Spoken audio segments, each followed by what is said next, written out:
Hi ಎಲ್ರಿಗೂ ಆಶಾರ್ವಿ ವ್ಲಾಗಿನ್ ಕನ್ನಡ ಚಾನಲ್ಗೆ ಸ್ವಾಗತ. ನೋಡಿ ನಾನಿವತ್ತೊಂದು ಪಕೋಡ ಮಾಡಿದ್ದೇನೆ. ಒಂದು ಸೊಪ್ಪು ಹಾಕಿ ಮಾಡಿದ್ದು, ತುಂಬ ಟೇಸ್ಟಾಗಿ ಸೂಪರಾಗಿ ಕ್ರಿಸ್ಪಿಯಾಗಿ ಬಂದಿದೆ. ಏನು ಮಾಡಿದ್ದು ಅಂತ ಹೇಳ್ತೀನಿ ನೋಡಿ. ಮೊದಲಿಗೆ ಗ್ಯಾಸ್ ಆನ್ ಮಾಡಿಕೊಂಡು ನಾನು ಎಣ್ಣೆ ಕಾಯಲಿಕ್ಕೆ ಇಡ್ತಾ ಇದ್ದೇನೆ. ಎಣ್ಣೆ ಕಾಯುವಷ್ಟರಲ್ಲಿ ನಮಗೆ ಹಿಟ್ಟು ರೆಡಿ ಮಾಡಲಿಕ್ಕೆ ಸಾಕಾಗ್ತದೆ. ಅದಕ್ಕೆ ಎಣ್ಣೆ ನಾನಿಲ್ಲೊಂದು ಅರ್ಧ ಲೀಟ್ರಷ್ಟು ತೆಂಗಿನ ಎಣ್ಣೆಯನ್ನು ಹಾಕ್ತಾ ಇದ್ದೇನೆ. ನೀವು ಯಾವ ಕುಕ್ಕಿಂಗ್ ಆಯಿಲ್ ಬಳಸ್ತೀರಿ ಅದನ್ನು ಬಳಸ್ಕೊಳ್ಳಿ. ನೋಡಿ ಇಲ್ಲಿ ಎಣ್ಣೆ ಕಾಯ್ತಾ ಇರಲಿ, ಒಂದು ಮಿಕ್ಸಿಂಗ್ ಬೌಲ್ ತೊಗೊಂಡಿದ್ದೇನೆ. ಇದಕ್ಕೆ ನಾನೀಗ ಸಬ್ಸಿಗೆ ಸೊಪ್ಪು ಗೊತ್ತಾ ನಿಮಗೆ? ಸಬ್ಸಿಗೆ ಸೊಪ್ಪನ್ನು ಒಂದು ಕಟ್ಟಷ್ಟು ತೊಗೊಂಡಿದ್ದೆ. ಅದನ್ನು ಚೆನ್ನಾಗಿ ತೊಳೆದು ಚಿಕ್ಕದಾಗಿ ಕಟ್ ಮಾಡಿಕೊಂಡು ಹಾಕ್ಕೊಳ್ತಾ ಇದ್ದೇನೆ. ಕೆಲವರಿಗೆ ಇದರ ಪರಿಮಳ ಇಷ್ಟ ಆಗೋದಿಲ್ಲ, ಹಾಗಾಗಿ ಈ ಪಕೋಡ ಮಾಡಿ ತಿನ್ಬೋದು. ನೋಡಿ ಈಗ 2 ಈರುಳ್ಳಿಯನ್ನು ಚಿಕ್ಕದಾಗಿ ಕಟ್ ಮಾಡಿಕೊಂಡಿದ್ದೆ ಹಾಕಿದ್ದೇನೆ. ಇಲ್ಲಿಗ ಸ್ವಲ್ಪ ಹಸಿಮೆಣಸು, ಸ್ವಲ್ಪ ಕೊತ್ತಂಬರಿ ಸೊಪ್ಪು, ಒಂದು ಸ್ವಲ್ಪ ಶುಂಠಿ, ಹಾಗೆ ಸ್ವಲ್ಪ ಕರಿಬೇವು ಸೊಪ್ಪು. ಕೊತ್ತಂಬರಿ ಸೊಪ್ಪು ಜಾಸ್ತಿ ಇದ್ದರೆ ಹಾಕ್ಕೊಳ್ಳಿ, ನನ್ನಲ್ಲಿ ಸ್ವಲ್ಪ ಇದ್ದದನ್ನು ನಾನು ಹಾಕ್ಕೊಂಡದ್ದು.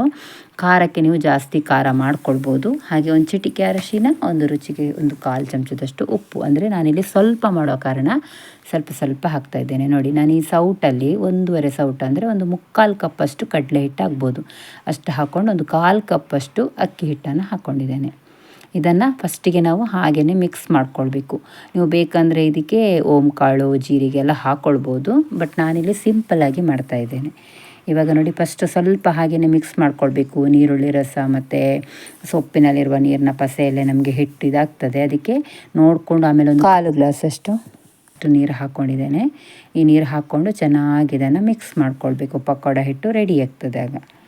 ಇದರಲ್ಲಿ ನೋಡಿ ನಮಗೊಂದು ಸಂಜೆ ಹೊತ್ತಿಗೆ ಸ್ವಲ್ಪ ಸ್ನ್ಯಾಕ್ಸ್ ರೆಡಿ ಆಗ್ತದೆ. ತುಂಬ ಮಾಡಿದರೆ ಹೆವಿ ಅಂತ ಅನಿಸುವವರಿಗೆ ಈ ರೀತಿ ಸ್ವಲ್ಪ ಒಮ್ಮೆಗೆ ಮಾಡ್ಬೋದು. ನೋಡಿ ಇದರಲ್ಲೊಂದು 10ರಿಂದ 12 ಪಕೋಡ ಆಗ್ತದೆ ನಮಗೆ ಚಿಕ್ಕದಾಗಿ. ಇದನ್ನು ಚೆನ್ನಾಗಿ ಮಿಕ್ಸ್ ಮಾಡಿದ ನಂತರ ನೋಡಿ ಈ ರೀತಿ ಉಂಡೆ ಮಾಡಿ ಬಿಡಬೇಕು. ಅಷ್ಟರಲ್ಲಿ ಎಣ್ಣೆ ಚೆನ್ನಾಗಿ ಕಾದಿದೆ. ಪಕೋಡ ಹಿಟ್ಟು ರೆಡಿ ಆಗುವಾಗ ನೋಡಿ ಈ ರೀತಿ ಬಿಡ್ತಾ ಇದ್ದೇನೆ ಎಣ್ಣೆಗೆ. ಸಬ್ಸಿಗೆ ಸೊಪ್ಪಿನ ಪರಿಮಳ ಕೆಲವರಿಗೆ ಇಷ್ಟ ಆಗೋದಿಲ್ಲ, ಕೆಲವರು ಅದರಲ್ಲಿ ರೊಟ್ಟಿ, ಕಡುಬು ಎಲ್ಲ ಮಾಡ್ತಾರೆ. ನನಗೆ ಫಸ್ಟ್ ಟೈಮ್ ಅಷ್ಟು ಇಷ್ಟ ಆಗೋದಿದ್ರೆ ಅಂತ ನಾನು ಪಕೋಡ ಟ್ರೈ ಮಾಡಿದೆ. ತುಂಬ ಅಂತೂ ಇಷ್ಟ ಆಗಲಿಲ್ಲ ನನಗೆ ಅದರ ಪರಿಮಳ. ಕೆಲವರಿಗೆ ಅದು ಒಳ್ಳೆಯದು ಮಾತ್ರ, ಹಾಗಾಗಿ ಒಮ್ಮೆಲ್ಲ ಟ್ರೈ ಮಾಡ್ಬೋದು ಸಬ್ಸಿಗೆ ಸೊಪ್ಪು ತಂದಾಗ. ನೋಡಿ ಇದನ್ನು ಈ ರೀತಿ ಒಂದು ಸತಿ ಸ್ವಲ್ಪ ಫ್ರೈ ಮಾಡಿಕೊಂಡು ನಾನು ತೆಗಿತಾ ಇದ್ದೇನೆ. ಅಂದರೆ ಸ್ವಲ್ಪ ಮಾಡೋದಲ್ವ, ಎಣ್ಣೆ ಜಾಸ್ತಿ ಇದೆ, ಸುಮ್ಮನೆ ಯಾಕೆ ವೇಸ್ಟ್ ಮಾಡೋದು ಅಂತ ನಾನು ಸ್ವಲ್ಪ ಫ್ರೈ ಆದ ನಂತರ ಇದನ್ನು ತೆಗೆದು ವಾಪಸ್ ಹಿಟ್ಟು ಉಳಿದಿತ್ತಲ್ಲ ಅದನ್ನು ಬಿಡ್ತಾ ಇದ್ದೇನೆ. ಅಂದರೆ ನಿಮಗೆ ಬೇಗ ಆಗ್ತದೆ ಆಗ ಮಾಡಿದರೆ, 2 ಸಹ ಒಂದೇ ರೀತಿ ಒಟ್ಟಿಗೆ ಬೇಯ್ತದೆ. ನೋಡಿ ಈಗ ಉಳಿದ ಹಿಟ್ಟನ್ನು ಕೂಡ ನಾನು ಈ ರೀತಿ ಸ್ವಲ್ಪ ಉಂಡೆ ಮಾಡಿ ಹಾಕ್ತಾ ಇದ್ದೇನೆ.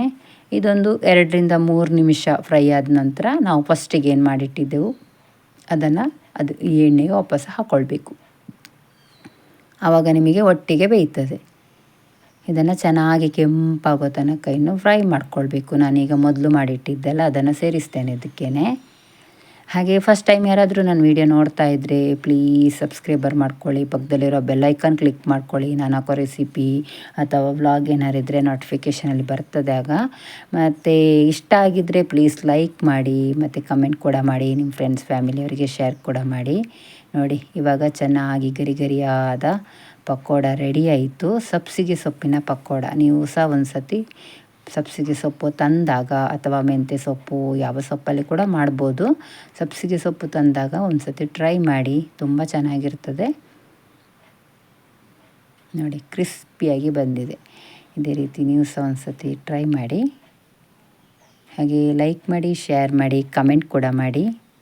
ಇದೀಗ ಫ್ರೈ ಆದ ನಂತರ ತೆಗಿತೇನೆ. ನೋಡಿ ಎಷ್ಟು ಕ್ರಿಸ್ಪಿ ಅಂತ ನಿಮಗೆ ಗೊತ್ತಾಗ್ತದೆ ತಟ್ಟೆಗೆ ಹಾಕುವಾಗನೇ. ನೋಡಿ ಕಟ್ ಮಾಡಿ ಕೂಡ ತೋರಿಸ್ತೇನೆ. ಕಟ್ ಮಾಡುವಾಗ ನೋಡಿ ಒಳಗಡೆ ಸ್ವಲ್ಪ ಸಾಫ್ಟ್ ಇರ್ತದೆ.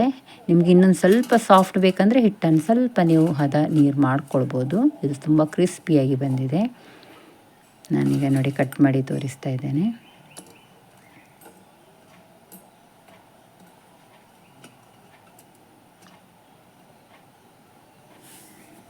ತುಂಬ ಚೆನ್ನಾಗಿ ಬಂದಿದೆ. ನೀವು ಸಹ ಟ್ರೈ ಮಾಡಿ. Thank you for watching.